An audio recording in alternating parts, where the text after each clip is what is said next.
Hola chicos, muy buen día. En esta ocasión, en relación con el video anterior de la práctica de los tipos de radiación, estaremos revisando un poquito más a detalle la interacción de las radiaciones con la materia. ¿Ok? Entonces les voy a dar una pequeña presentación que ya tenía lista de cursos anteriores, en donde veremos la interacción de los diferentes tipos de radiación con la materia. ¿Ok? En esta ocasión únicamente me enfocaré en las radiaciones alfa y beta, ¿no? Ya en el próximo veremos particularidades, bueno, porque resulta de mucha mayor importancia la radiación gamma. ¿Ok?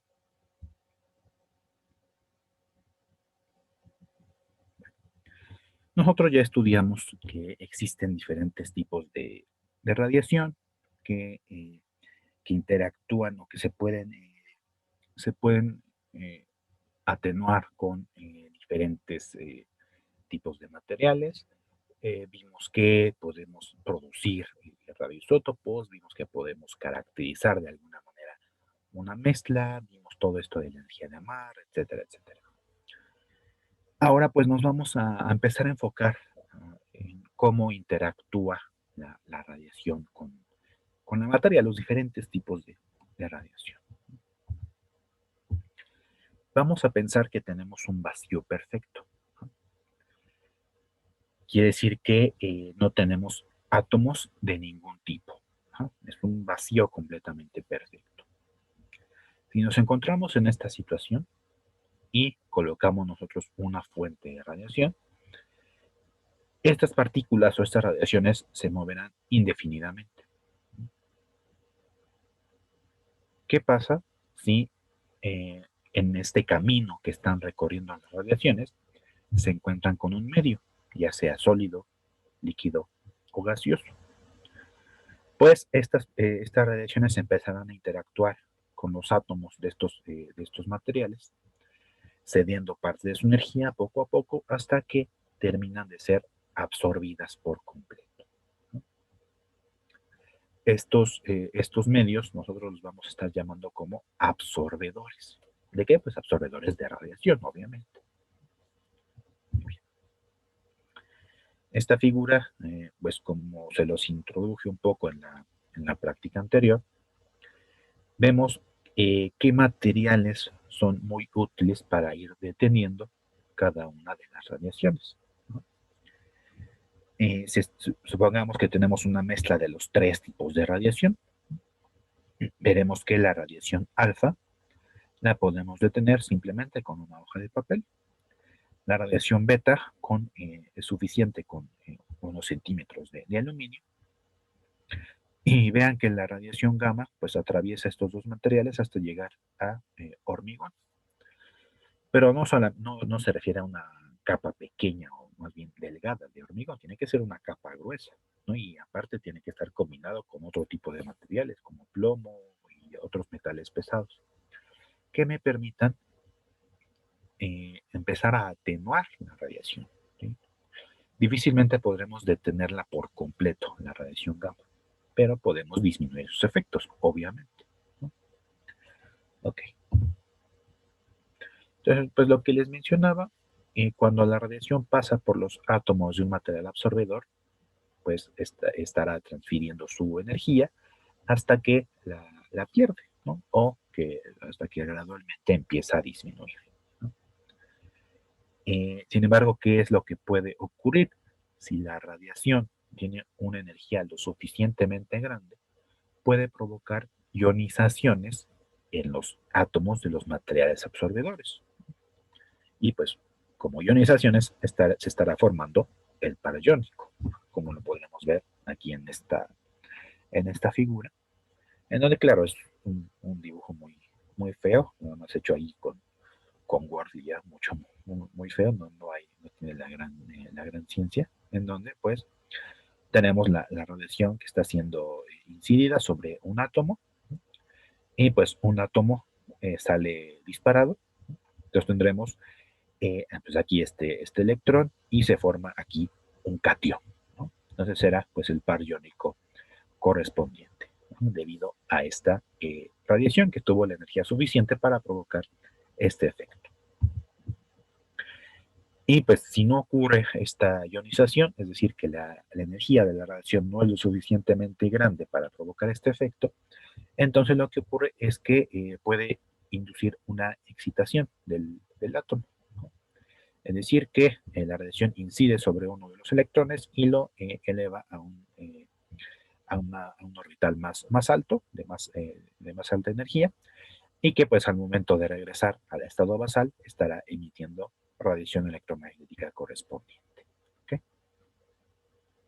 Entonces, cualquier tipo de radiación, sea alfa, beta o gamma, me puede producir estos dos efectos, ionización o excitación, ¿no?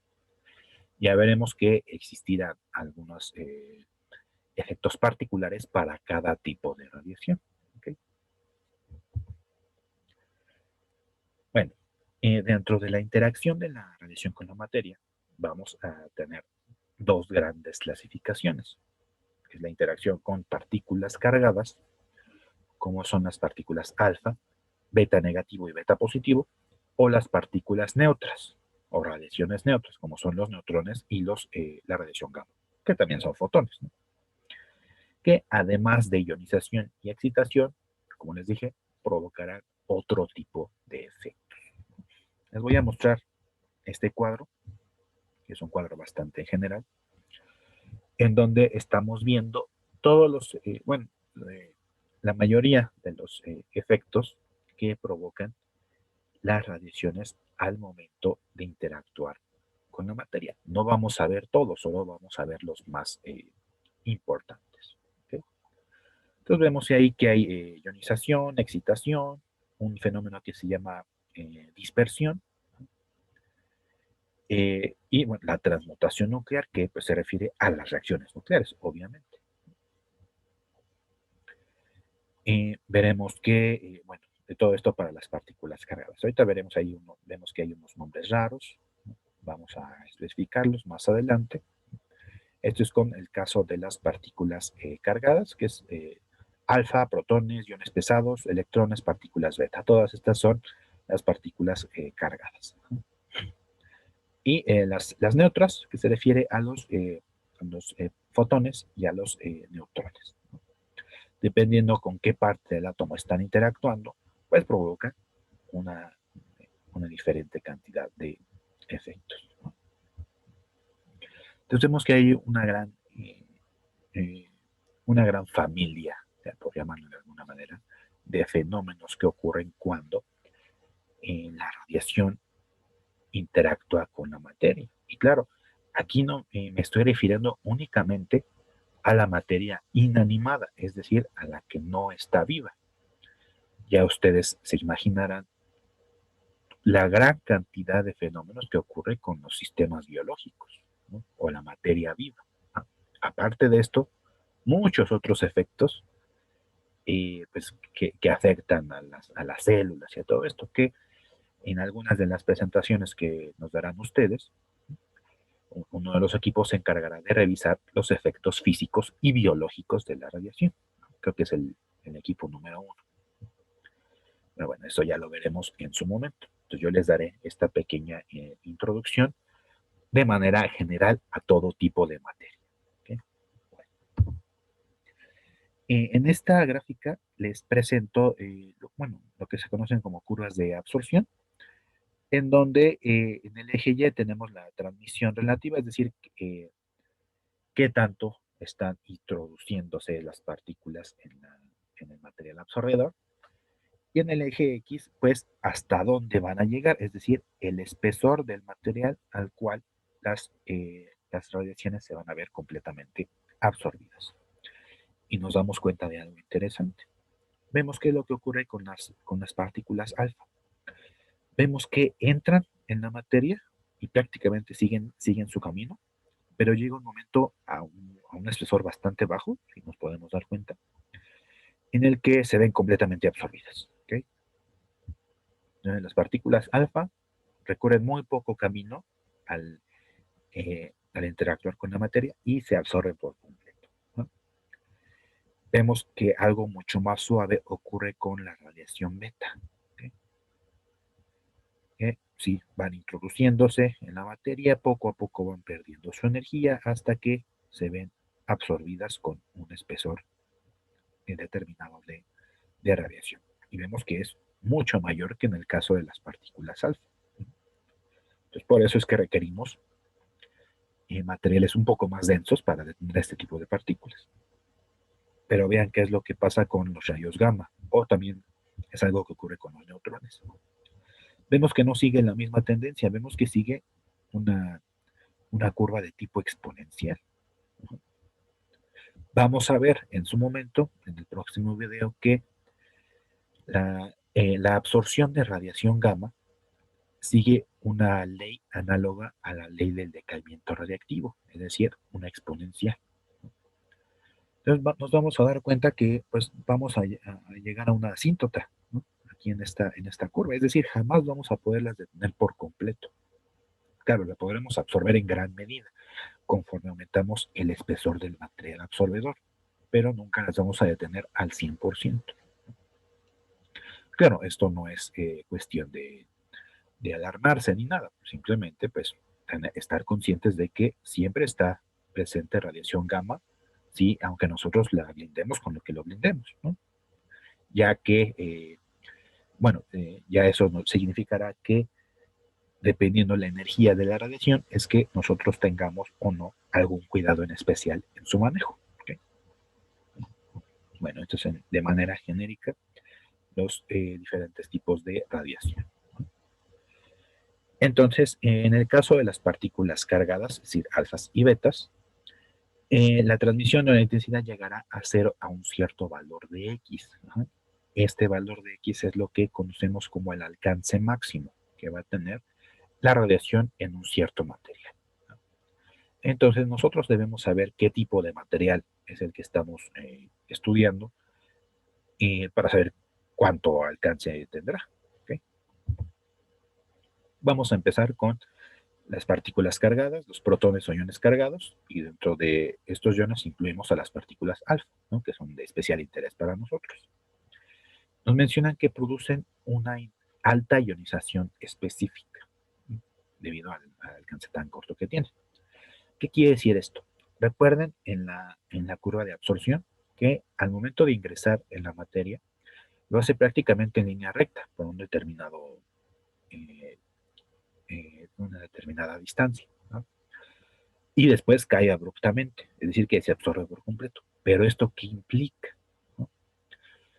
Que en ese corto camino que las partículas alfa interactúan con la materia, integran, entregan la totalidad de su energía y provocan una gran cantidad de ionizaciones.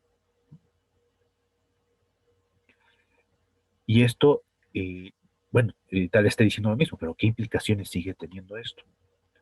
Si nos enfocamos, por ejemplo, en que nosotros estamos lejos de una radiación alfa, no hay tanto problema, porque incluso el aire puede atenuar esta radiación. Ahí no hay ningún problema, con que nos alejemos de la fuente alfa, no pasa nada. Pero ¿qué pasa si la fuente alfa está dentro de nuestro organismo? Ahí la radiación no tiene a otro lugar que ir más que a las células del cuerpo humano.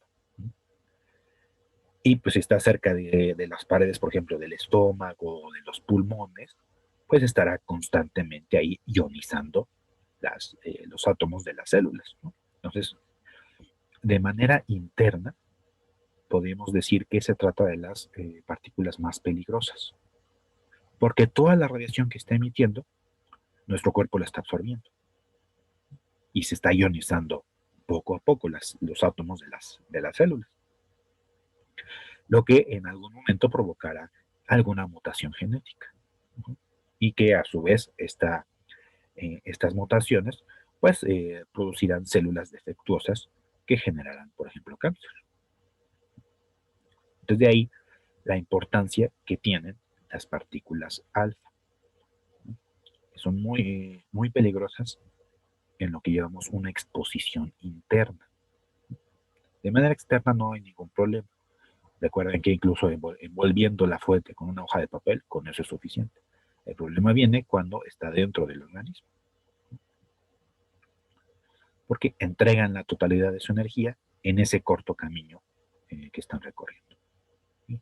Bueno, entonces estas son las partículas alfa o cualquier ion cargado. ¿Sí? Ahora, para poderlas estudiar un poco más a detalle, se tienen un par de ecuaciones que se conocen como ecuaciones empíricas, es decir, que simplemente se tomaron experimentos y se dedujo la ecuación. No hay un modelo matemático que me lleve a estas ecuaciones. Y estas me indican el alcance que van a tener en diferentes materiales. Por ejemplo, esta primera ecuación que dice A igual a 0.309 por E a la 3 medios. ¿Qué significa? A es el alcance, ¿no? Y el alcance en aire, en cuántos centímetros de aire va a recorrer la partícula alfa, ¿no? Entonces, esta primera ecuación me indica la distancia máxima que van a tener las partículas alfa en aire y en centímetros. Ahora, pues desafortunadamente no he encontrado un artículo que me indique cómo es que se obtuvo esta constante de 0.309 y también cómo está lo del manejo de las unidades, porque aquí la energía estará en megaelectronvolts en este intervalo de 4 a 8. Si colocamos esta energía en megaelectronvolts y le elevamos a la 3 medios y multiplicamos por 0.309, pues la ecuación nos dice que el alcance nos dará en centímetros. No he encontrado artículos y todos los que he visto me indican exactamente lo mismo, ¿no? Entonces no les puedo demostrar que al colocar aquí la energía en megaelectromols, aquí nos va a dar en centímetros. Pues todo supongo que estará involucrado en esta constante, ¿no? Todo el cambio de unidades estará acá, pero pues no hay una forma en que yo pueda verificar que en efecto sea así. Lo que podemos hacer simplemente es creer, ¿no? Así es como está reportado. Entonces, esta ecuación nos sirve para calcular la cantidad, la distancia que recorre una partícula alfa en el aire, ¿no? Y bueno, en centímetros de aire. Esta segunda ecuación de la derecha, vean que es algo muy parecido. Lo único que va a cambiar es la constante. En lugar de 309, 0.519, de igual manera por E a la 3 medio. Sin embargo, esta ecuación me sirve para cualquier otro material que no sea aire. Sin embargo, hay que tener cuidado acá. En esta primera ecuación, el resultado nos da en centímetros de aire. Pero en esta segunda ecuación no nos va a dar en centímetros, nos va a dar aquí, en estas unidades que vemos acá, que son miligramos por centímetro cuadrado. Estas unidades se conocen como el alcance másico. Entonces nosotros debemos tomar en cuenta la densidad del material para saber cuántos centímetros en efecto estará recorriendo esta partícula alfa. De igual manera estaremos utilizando el intervalo de 4 a 8 megaelectronvolts. Y si nosotros queremos ver el efecto que tiene, por ejemplo, digamos en aluminio, ¿no? Entonces aquí el alcance másico nos va a dar un cierto valor en miligramos por centímetro cuadrado. Entonces ya dividiendo entre la densidad del aluminio, pues ya podremos saber el alcance en centímetros. Vamos a ver un ejemplo para que quede claro esto, este estudio. ¿Okay? Digamos que queremos determinar el alcance máximo en aire y en plomo de las partículas alfa emitidas por el Neptunio 237. ¿Okay? Para esto, pues nos iremos a la tabla de núcleos. Aquí les pongo esta imagen tomada de la tabla que ya conocemos. Y pues estamos aquí en el Neptunio 237. Recuerden que al colocar el cursor ya nos da la información correspondiente y nos vamos al apartado de Major Radiations y vemos que en efecto tiene radiación alfa. Ahora, para utilizar las ecuaciones, ¿qué energía alfa voy a utilizar? Pues la que usamos normalmente es la que se encuentra en mayor proporción. Es decir, esta que tiene 47.64%, que es el porcentaje más alto de las partículas alfa, entonces vamos a utilizar ese. Pero vemos que aquí las unidades de la energía están en kiloelectronvolts, por eso tenemos ahí 4.788. Entonces hay que pasarlo a megaelectronvolts para aplicar la ecuación correspondiente. Es decir, 4.78 o 4.8 si lo quieren redondear. Vamos a utilizar esa energía para sustituirla en las ecuaciones correspondientes. Entonces, por ejemplo, en aire, recuerden que esta es la ecuación, ¿no? 0.309 por E a la 3 medios, y el resultado nos dará en centímetros de aire, ¿okay? Que va a recorrer esta partícula alfa, ¿no? Aquí pues coloqué el valor completo en megaelectronvolts, 4.788 a la 3 medios por 0.309, y vemos que esta partícula alfa recorrerá 3.24 centímetros en aire. ¿Okay? ¿Qué va a pasar en plomo? Recuerden que es 0.519, ¿no? Y al sustituir esta energía, tendremos este alcance, pero recuerden que es alcance másico. Esto aún no nos está diciendo nada acerca del material. Esto es un alcance, por llamarlo de alguna manera, general para todos los materiales. Ya dependerá de la densidad de la sustancia para que nosotros verifiquemos el alcance en centímetros. La densidad del plomo es de 11.4 gramos por centímetro cúbico. ¿Okay? Entonces, ¿qué es lo que hay que hacer? Para compararlo con la densidad, estos miligramos yo los quiero pasar a gramos, ¿no? O pasar la densidad a miligramos por centímetro cúbico, ¿no? Cualquiera de las dos cosas funciona. Entonces voy a pasar yo estos miligramos a gramos. Recuerden que un gramo tiene 1000 miligramos, entonces ya se eliminan aquí estas unidades. Tendría hasta el momento gramos por centímetro cuadrado, ¿no? Pero aún así no me sirve, ¿no? Yo quiero en centímetros.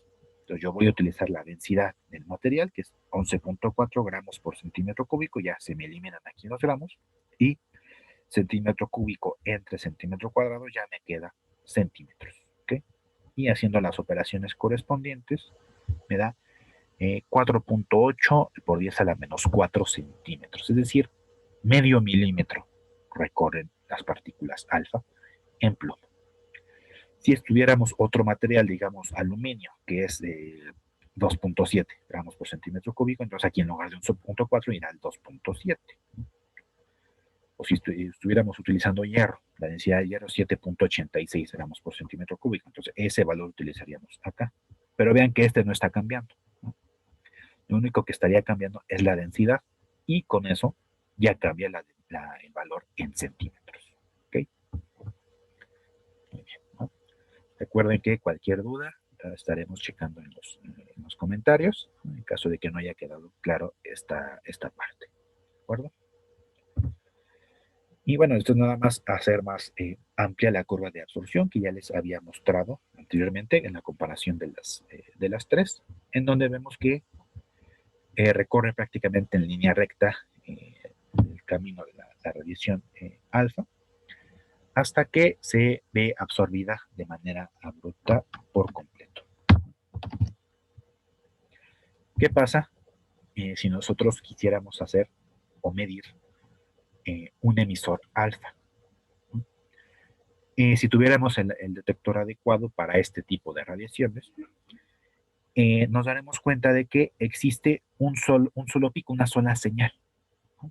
Digamos, por ejemplo, plutonio 239, la energía característica de este radioisótopo es de 5.15 megaelectronvolts.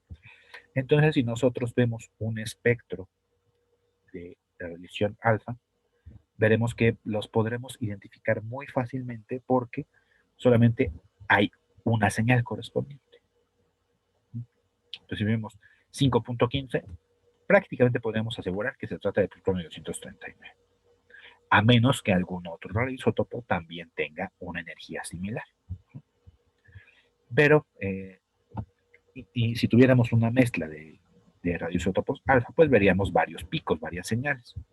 Y simplemente indicando la energía de cada uno podremos identificar al radioisótopo correspondiente. ¿Okay? Bueno, esto fue con respecto a las partículas alfa. Vamos a ver las partículas beta o electrones. Evidentemente, estos se moverán con una mucho mayor velocidad que las partículas alfa. ¿Por qué? Porque tienen una masa muy pequeña, prácticamente despreciable. Esto los hace con un mayor poder de penetración o mayor alcance en la materia. Y no todas las partículas beta en un mismo radioisótopo tendrán la misma energía. Ahorita especificaremos esa parte. Así como en las partículas alfa teníamos una serie de ecuaciones para determinar el alcance, también lo tendremos para las partículas beta. Y vemos que tendremos tres diferentes ecuaciones, pero dependiendo la energía, ¿no? Entonces, por ejemplo, si tenemos una energía mayor a 2.5 megaelectronvolts, utilizaremos esta primera ecuación, ¿no? En donde, pues, si bien lo único que hay que sustituir es la energía, ¿no? En megaelectronvolts. Aquí en este producto y aquí en el exponente. ¿Okay? Entre 0.8 y 2.5 estaremos utilizando esta ecuación y entre 0.15 y 0.8 estaremos utilizando esta ecuación. ¿Okay? Y de igual manera, así como en el caso de las alfa, para cualquier material, aquí nos estará dando un alcance másico, pero a diferencia de las partículas alfa que nos daba en miligramos por centímetro cuadrado, aquí nos da en gramos por centímetro cuadrado, ¿no? De igual manera, pues estas son ecuaciones empíricas cuya demostración no he encontrado, no sé por qué dan estos números, pero al sustituir aquí la energía en megaelectronvolts nos da el alcance en gramos por centímetro cuadrado. Y bueno, mientras no encuentre la demostración, pues vamos a creerla hasta ahora, ¿no? Entonces, estas son las ecuaciones para la radiación beta y de igual manera haremos algún ejemplito, ¿no? Digamos que queremos calcular el alcance máximo de partículas beta en el fósforo 32, ¿no? Pero en aluminio. Muy bien. Entonces, de nuevo me voy a la tabla de núclidos, fósforo 32, me voy al apartado de Major Radiations y veo que tengo partículas beta negativa con una energía de 695 kiloelectronvolts. Aquí pues no, hay, no hay para escoger y pues tenemos aquí el 100%. ¿Okay? Entonces con esta nos quedaremos. Si tuviéramos más radiaciones beta, nos quedamos con la energía de más alto porcentaje. ¿Okay? Entonces utilizamos esta energía. Claro, veremos posteriormente que no, no es tan exacto utilizar esta energía. Ahorita veremos la razón por la que haremos esto. Bueno, mientras me quedo con esta energía y veo que es, bueno, me voy a regresar, es 0.695 megaelectronvolts. Entonces me voy a regresar una vez más para que veamos qué ecuación voy a utilizar. 0.6 va a estar en este intervalo, entonces utilizaré esta tercera ecuación.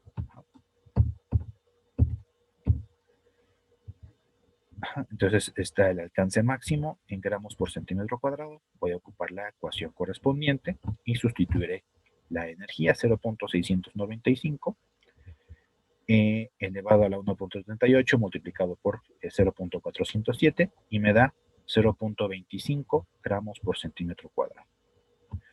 Recuerden que estas unidades son generales para todos los materiales, entonces ya dependerá de la densidad del material que estemos estudiando para saber su alcance en centímetros, ¿no?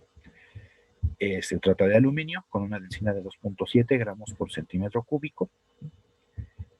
Y pues ya cancelando unidades nos queda que recorrerán 0.091 centímetros de aluminio. ¿Okay? Lo único que está variando con respecto a los ejemplos que ya hicimos es el tipo de ecuación. Vemos que el procedimiento es similar para llegar al alcance en centímetros. ¿Okay? Vemos que la curva de absorción es algo similar a las partículas alfa. en donde pues recorrerán un camino, tal vez un camino un poco más largo y después se verán absorbidas, pero esta absorción es un poco más suave, un poco más lenta. ¿A qué se debe esto? Vemos que si nosotros tratamos de hacer un espectro beta de algún radioisótopo, vemos que no hay un pico como tal. Vemos que hay una señal más amplia, mucho más grande. Ahora, ¿cómo interpretamos esto que estamos viendo en pantalla? Si recuerdan, cuando les empecé a hablar sobre los decaimientos y todo esto, cuando veíamos hacia dónde nos teníamos que mover en la tabla y cuál era el producto de un decaimiento beta negativo, recordemos que aparte de la radiación, obviamente del núcleo producto y de la radiación correspondiente, teníamos una partícula adicional. Si recuerdan, era el antineutrino. ¿No? Entonces, al momento de que ocurre un decaimiento beta negativo, la energía completa de ese decaimiento no se la lleva únicamente la partícula beta. Parte de esa energía también le corresponde al antineutrino. Entonces hay una competencia entre estas dos partículas para saber quién se lleva la energía o la mayor parte de la energía. Siempre habrá una proporción. Y esta proporción no es única. La podemos ver en un continuo. Y este continuo es lo que estamos viendo aquí en pantalla. Para las partículas beta, vemos que hay un reparto de la energía correspondiente. Digamos que la energía máxima que puede alcanzar un radioisótopo beta está reportada al final de este espectro. Es decir, que para el fósforo 32 tendremos que va a tener una energía máxima de 1.7. ¿No? Entonces, toda esta curva me indica este reparto que tienen la partícula beta y el antineutrino para estos 1.7 megaelectronvolts. Ahora, la energía más probable que que va a tener la partícula beta la encontramos a 1/3 de la energía máxima. Esta es la energía más probable que vamos a tener. Me voy a regresar un poco. Y se refiere exactamente a estos 695 kiloelectronvolts. Esta es la energía más probable que van a tener las partículas beta, pero no es la única. Vemos aquí en el espectro que puede tener menor cantidad de energía o puede tener mayor cantidad de energía, hasta los 1.7. Claro, cada radioisótopo beta tendrá una energía máxima distinta. Puede ser 2, puede ser 3, etcétera, pero la más probable la encontraremos a 1/3 de esa energía máxima. Entonces podríamos afinar nuestro cálculo anterior,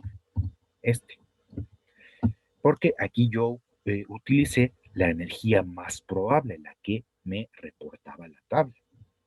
Pero yo podría utilizar por cuestiones, bueno, veremos que se emplea, necesitamos determinar el alcance máximo que podría alcanzar una partícula beta al considerar la energía total.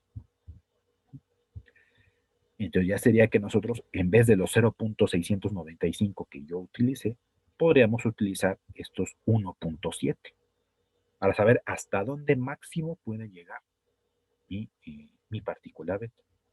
Entonces vean que si utilizo el 1.7, me regreso, y ya estaría utilizando otra ecuación, es decir, la de acá arriba, ¿no? Porque el 1.7 ya está en este intervalo, entonces estaría utilizando esta otra ecuación. Nos va a dar otro valor de alcance. Entonces, ¿cuál es mi recomendación? Que, bueno, que en primer lugar que utilicemos esta que vemos acá, en el apartado de Major Radiations.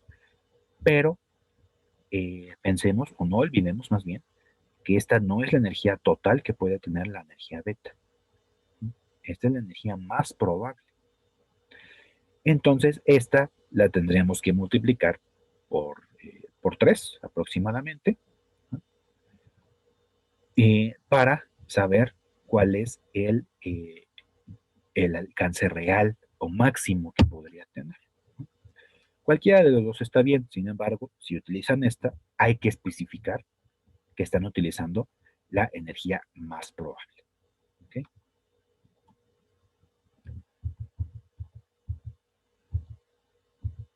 Muy bien, entonces nos quedamos acá en que, bueno, tenemos esta particularidad porque es el reparto de las partículas beta y el neutrino, antineutrino, que se llevarán pues una parte proporcional de la energía máxima. ¿No? Muy bien. Entonces espero haya quedado claro este, este asunto. ¿Sí? Recuerden que lo vemos en los comentarios.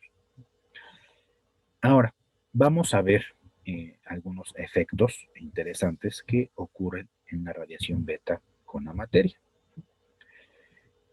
Sabemos que cualquier tipo de radiación me va a provocar ionización y excitación, así como están aquí en estas dos figuras. Esto ocurre para todos los tipos de radiación. Sin embargo, hay dos efectos muy importantes que hay que tomar en cuenta para saber también cómo interactúa esta radiación con la materia. Vamos a verlos, cada uno de ellos. Uno es un término alemán que se denomina como el Bremsstrahlung, que significa radiación de frenado. Ya veremos cómo es que se lleva a cabo este fenómeno. Y la aniquilación de positrones. ¿No? Entonces, estos dos efectos también se llevan a cabo en la interacción de la radiación beta con la materia, aparte de ionización y excitación. ¿Okay? Vamos a ver el primero, Bremsstrahlung, que es, como les dije, significa radiación de frenado. ¿Y qué es lo que ocurre aquí? La radiación beta pasa a través de los átomos del material absorbedor, pero si estas partículas beta se encuentran con el campo eléctrico del núcleo atómico de ese material absorbedor, ¿qué es lo que va a ocurrir? Pues se van a desviar, porque recuerden que el núcleo atómico tiene carga positiva, entonces al momento de interactuar una carga negativa, va a haber una especie de atracción, pero por la velocidad no se van a combinar, simplemente va a desviar su camino y va a ceder parte de su energía. Entonces vemos que desvía su camino y al momento de desviar su camino ya va a salir con una menor energía. Pero ¿a dónde va esa energía que perdió al momento de desviarse? Pues se va a emitir como radiación electromagnética, es decir, como fotones, que es precisamente el nombre del fenómeno, el Bremsstrahlung, la radiación del frenado de esta partícula beta negativa. Ahora, ¿de qué naturaleza son estos fotones? Pues estos fotones tendrán la suficiente energía para considerarse como radiación X o incluso radiación gamma. Y este fenómeno se lleva a cabo en materiales con un alto número atómico, por ejemplo, el plomo. Entonces, aquí conectamos con lo que les decía en el video pasado. No todas las fuentes radiactivas se pueden blindar con plomo. ¿Por qué? Porque tendremos un efecto no deseado y aparte peor, ¿no? Si nosotros estamos tratando de blindar una radiación beta, ¿no? Para que no salga el ambiente, que no nos afecte a nosotros, pero si lo hacemos con plomo, pues se va a producir este efecto, ¿no? Se va a generar un fotón y un fotón de radiación gamma. Entonces nosotros queremos cubrir las beta y aparte nos está produciendo gamma, pues creo que no resulta conveniente, ¿no? Entonces, pues a pesar de que ustedes sepan de antemano que el plomo es un excelente blindaje, pues sí lo es, pero no para radiación beta. Lo será para otro tipo de radiaciones, pero para beta es el de los menos convenientes que nosotros vamos a utilizar para blindar este tipo de radiaciones. ¿Okay? Entonces, ¿qué utilizamos para blindar un emisor beta? Pues eh, eh, blindajes con una densidad baja o en materiales con número atómico bajo, por ejemplo, el aluminio. Como en la figurita que vimos casi al inicio de la presentación, pues las partículas beta con aluminio es más que suficiente para detenerlas o para absorberlas en gran medida. No es necesario gastarnos mucho dinero en blindajes de plomo si lo que vamos a blindar es un emisor beta, ¿no? Hasta con papel aluminio puede ser, ¿no? Ya dependiendo de la energía que tengan las radiaciones, pues incluso con papel aluminio lo podemos detener. Entonces recuerden que números atómicos altos interactuando con radiación beta, pues me va a detener las beta, pero lo que va a producir es radiación gamma. Entonces ya tendremos otra radiación que blindar de manera adicional, ¿no? Cosa que no conviene. Entonces, esto fue la radiación de frenado, el Bremsstrahlung. Veamos ahora el otro efecto, que es la aniquilación de positrones. Aquí nos vamos a enfocar mucho en la radiación beta positiva. La radiación beta positiva, pues también se conoce como positrones, ¿no? ¿Okay? Y van a interactuar de la misma manera que las beta negativas, que pues para hacer sentido y pues que sea opuesto al nombre que ya tenemos, las beta negativas también se llaman como negatrones, ¿no? Pero bueno, es un nombre poco común, pero también lo encontramos así. Bueno, van a interactuar de la misma manera. Sin embargo, ¿qué es lo que ocurre cuando una partícula beta positiva se encuentra con un electrón? Vimos anteriormente que las beta negativas son básicamente electrones que van a una alta velocidad. Y pues claro, no son los electrones que están en los orbitales, son electrones que salen desde el núcleo, ¿no? Pero bueno, para diferenciarlos de los electrones convencionales, les ponemos beta, ¿no? Entonces, ¿qué es lo que ocurre cuando una beta positiva interactúa con, eh, con un electrón de alguna de las capas de los átomos? Pues los electrones son de carga negativa, los positrones de carga positiva. Son la misma partícula, carga opuesta. El positrón es la antipartícula o la partícula de antimateria del electrón. Entonces, cuando se une materia y antimateria, hay un proceso de aniquilación que me genera una alta radiación electromagnética, ¿no? Entonces, si nosotros queremos blindar una radiación, un emisor beta positivo con cualquier material, aquí no es si es de número atómico bajo o alto, etcétera, con cualquier material, ¿qué es lo que va a pasar? Pues la partícula beta positiva se aniquilará con uno de los electrones y generará radiación gamma, ¿okay? Y esto ocurre con cualquier material. Claro, será más intenso mientras más pesado sea el blindaje, mientras más denso, es decir, por ejemplo, el plomo, ¿no? Y será menos presente este efecto cuando estemos utilizando números atómicos bajos o densidades bajas, como el aluminio, ¿no? Pero tendremos presencia de radiación gamma también, que se produce por la aniquilación de este positrón con este electrón.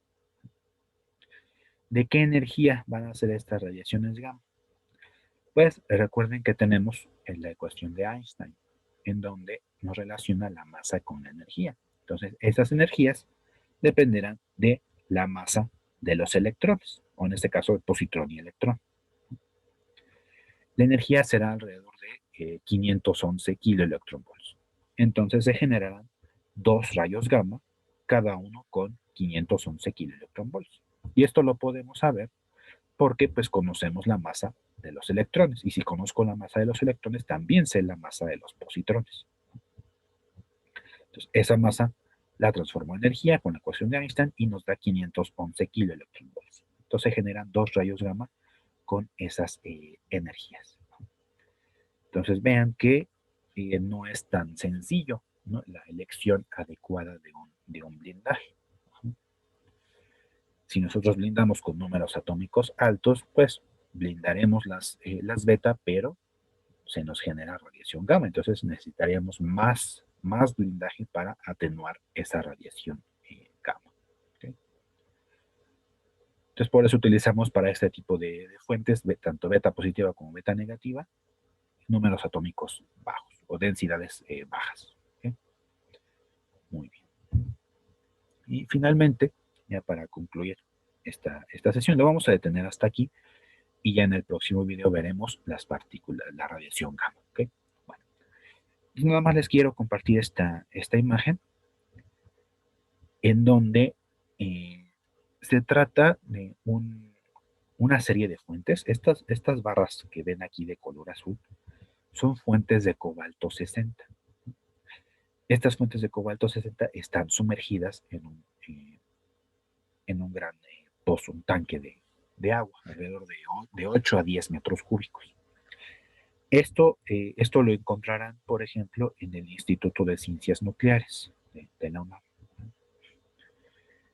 en donde se tiene este aparato en general, este conjunto se llama irradiador, que tiene una gran serie de aplicaciones, por ejemplo, la irradiación de alimentos para eliminar cualquier microorganismo dañino para los alimentos, para esterilizaciones de instrumentos médicos, para tratar cosméticos, para tratar alimentos, etcétera, etcétera. Una gran serie de aplicaciones, para lo cual me sirve este tipo de radiaciones. El cobalto 60 tiene dos tipos de emisión, tiene radiación gamma y tiene radiación beta. La radiación gamma es la que me sirve para estas aplicaciones.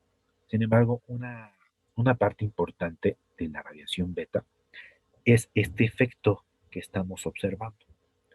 Siempre que nosotros hundimos en un líquido, como por ejemplo el agua, ¿qué es lo que ocurre con las partículas beta? Va a sonar un poquito extraño, pero créanme. ¿No? Bueno, no es que créanme, sino les voy a dar un poquito más de contexto. Sabemos que la velocidad de la luz tiene un valor constante, ¿no? Y este valor constante es la velocidad máxima que puede alcanzar cualquier material o cualquier cosa en el universo. Ahora, esta velocidad está definida, pero para el vacío, ¿okay? Alrededor de 300.000 kilómetros por segundo en el vacío. Esto se deja de cumplir en otro medio. Será un poco menor, prácticamente el mismo valor, en aire, pero un poquito menor. Y conforme nosotros estemos cambiando el medio, bajará esta velocidad de la luz. Por ejemplo, en agua, no tengo el dato exacto, pero no serán los 300.000 kilómetros por segundo, será algo mucho menor. Ok, entonces, que quede claro, es la velocidad de la luz, el valor que nosotros conocemos es para el vacío. Para otro medio es otro valor. Entonces, aquí estamos en agua. Entonces, ¿qué es lo que ocurre acá? Las partículas beta del cobalto 60 se mueven a una velocidad superior a las de la luz, pero en el agua. Si estuviéramos en el vacío, nadie le gana a la luz. ¿Okay? Pero aquí no estamos en vacío, estamos en agua.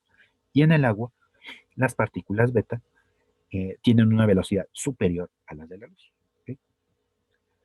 Esto provoca este efecto que estamos viendo aquí, que se conoce como el efecto Cherenkov, que es precisamente la emisión de esta radiación de color azul que nosotros vemos para cualquier sustancia que tiene una alta actividad, ¿no? Y que tiene una serie de aplicaciones. Por ejemplo, pues la radiación Cherenkov se utiliza, bueno, una de sus posibles aplicaciones es en la detección de decaimientos de partículas extrañas, ¿no? Y bueno, para determinar materia oscura y todo esto. Bueno, entonces tiene una serie de aplicaciones que están más enfocadas en la física, ¿no? Pero vemos que es un efecto muy interesante y aparte muy bonito de observar, como pueden ver aquí en la figura, que emite esta radiación azul, que es como si fuera un tipo de efecto Doppler, algo así, pero para la luz, ¿no?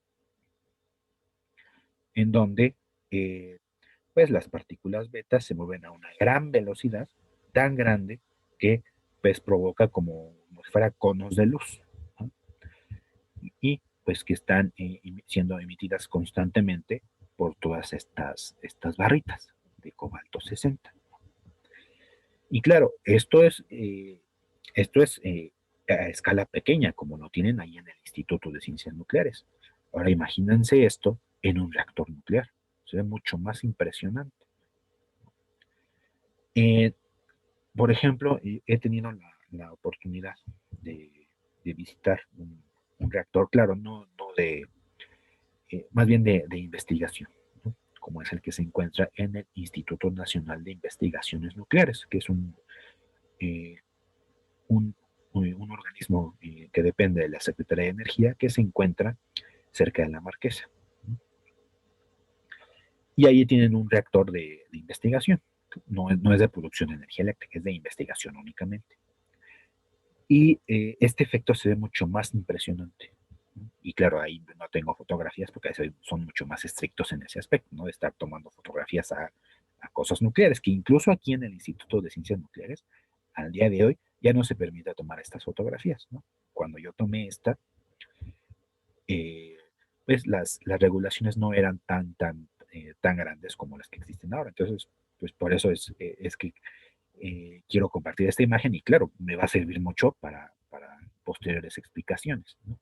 Porque ya no lo podría hacer al día de hoy. Pues bueno, se las comparto a ustedes. Entonces, en un reactor, este efecto es mucho más impresionante, ¿no? Y evidentemente en un reactor nuclear de potencia de generación de energía eléctrica, como el que se encuentra en Laguna Verde en Veracruz, esto es mucho más impresionante. He ido a Laguna Verde, pero no, ahí sí, no dan para nada el acceso al reactor, ¿no? Ahí sí, ni soñarlo, ¿no? Pero bueno, me imagino que será mucho más impresionante. Y de hecho podemos ver fotografías en Google o videos en YouTube en donde se muestra el encendido de un reactor y donde se ve claramente el efecto Cherenkov. Pero se debe principalmente a este fenómeno en el que las partículas beta superan en velocidad a la luz, claro, en el agua. Ok. Bueno, entonces esto es lo que les quería comentar en esta clase, ver o introducir la interacción de las revisiones alfa, beta y gamma. Claro, hasta aquí me detuve en las beta. Y bueno, vimos algunos aspectos importantes, interesantes, ahondamos en los que se conoce como los alcances máximos en la materia. Y en el próximo video me voy a enfocar a pura radiación gamma, ¿ok?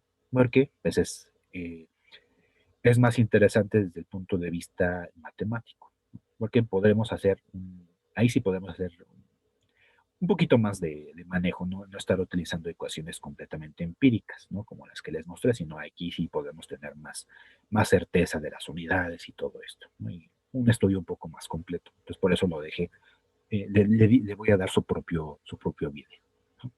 Entonces nos detenemos hasta aquí, chicos.